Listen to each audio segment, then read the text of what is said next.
Bonjour à tous, aujourd'hui on va s'occuper du rétro. Alors dans la précédente vidéo, enfin une des précédentes vidéos, j'intervenais dessus parce que le miroir avait du mal à s'orienter. Mais il reste toujours un problème dessus, qui est le rabattement automatique, qui se trouve là. Et attention, je vais appuyer. Voilà. Et celui-là, j'ai remarqué tout à l'heure qu'il marchait une fois sur deux. Bref. Je vais m'occuper de celui-là, et donc ce qui serait en défaut, ce serait cette espèce de petit tic là, qui est un fusible réarmable. Donc je vais le démonter, et on va essayer de le ressouder, on va essayer de faire quelque chose en espérant que ce soit ça. La pièce coûte genre même pas 50 centimes, donc j'en ai pris deux, sachant que je les ai chopés avec malheureusement 15 ou 20 balles de frais de port. Quoi qu'il en soit, c'est toujours mieux que d'acheter un rétro complet. Donc les pièces sont ici. Limite j'ai bien fait d'en prendre deux, je vais peut-être dû en prendre un petit peu plus. Tac, et on va attaquer ça. Donc ici on vient enlever le montant avec le bouton. Là on vient enlever les deux cosses. Il y a un petit bout de mousse isolant qui vient là, on peut l'enlever aussi. Donc il y a 3 vis ici et une vis là. Et là normalement ça sort. Voilà, tout simplement. Et ben nickel. Bon alors nous en l'occurrence la partie qui nous intéresse c'est ça, c'est-à-dire le fusible réarmable. Donc je m'inspire d'une autre vidéo qui a été faite en anglais et la première chose que je constate c'est que ce truc là il semble avoir été modifié parce que lui en fait il est obligé de creuser pour pouvoir arriver là, à moins que le sien il soit cassé et puis que j'ai pas compris tout ce qu'il se disait en anglais. Enfin quoi qu'il en soit, il va falloir changer ce petit truc là et mettre celui-là. Donc je pense que ça va être un petit peu galère parce que comme vous voyez il va quand même falloir creuser à ce niveau-là pour pouvoir l'enlever et ensuite le ressouder. Et là, je pense que ça va être un petit peu plus compliqué.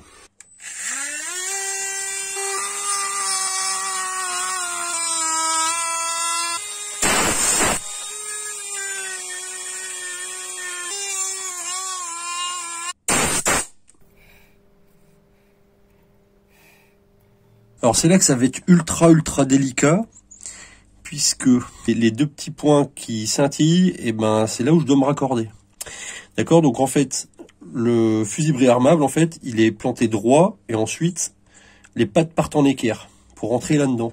Donc là, moi, la seule option que je vois, ça va être de faire un tout petit trou à côté de chaque, et réussir à mettre de l'étain. Et alors là, par contre, j'ai jamais fait, et on verra bien, quoi. Allez, c'est parti. Alors le forêt que j'ai utilisé, c'est du 1 mm, et ça fait... Là, on est à 0,3. Donc, ça veut dire que ça va être 3 fois trop gros, quoi. Mais de toute façon, il faut au moins ça pour pouvoir réussir à faire un trou. Voilà, donc là, il va falloir que je perce dans ce sens-là. Bon, allez, premier trou.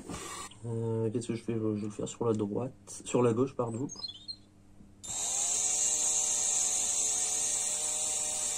D'ailleurs, je peux même peut-être percer tout autour. Ouais, je vais faire ça.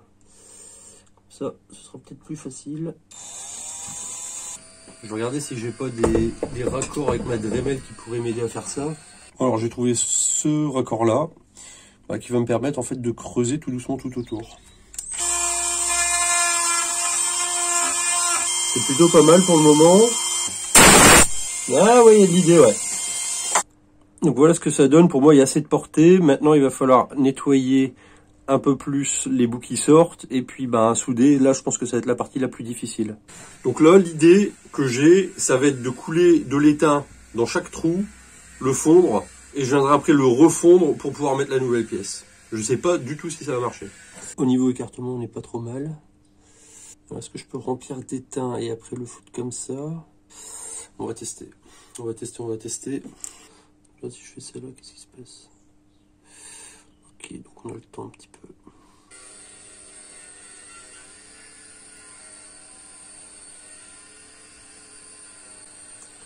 Voilà, comme ça.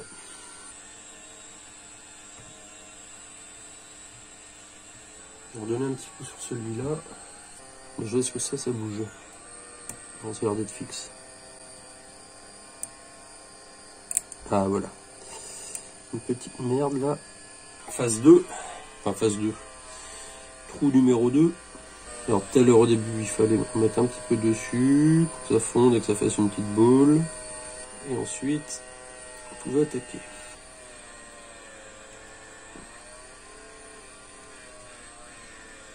Je pense qu'on est pas mal.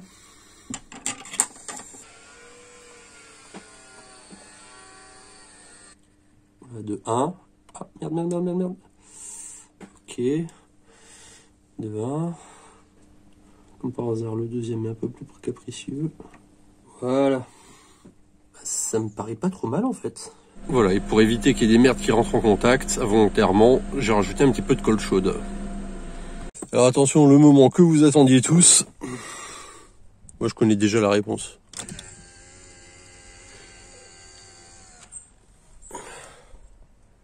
Et voilà. C'est qui le boss?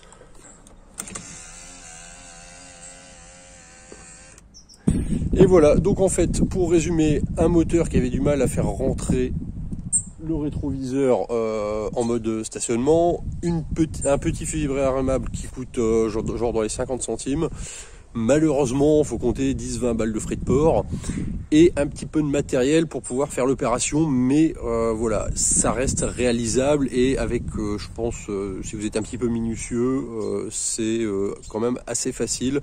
Juste au niveau de la soudure et les trous qui ont été percés, c'est clair qu'avoir une petite Dremel comme j'ai eu, ça m'a quand même pas mal soulagé. Voilà, sur ce, on se dit à bientôt, à la prochaine et à plus, salut!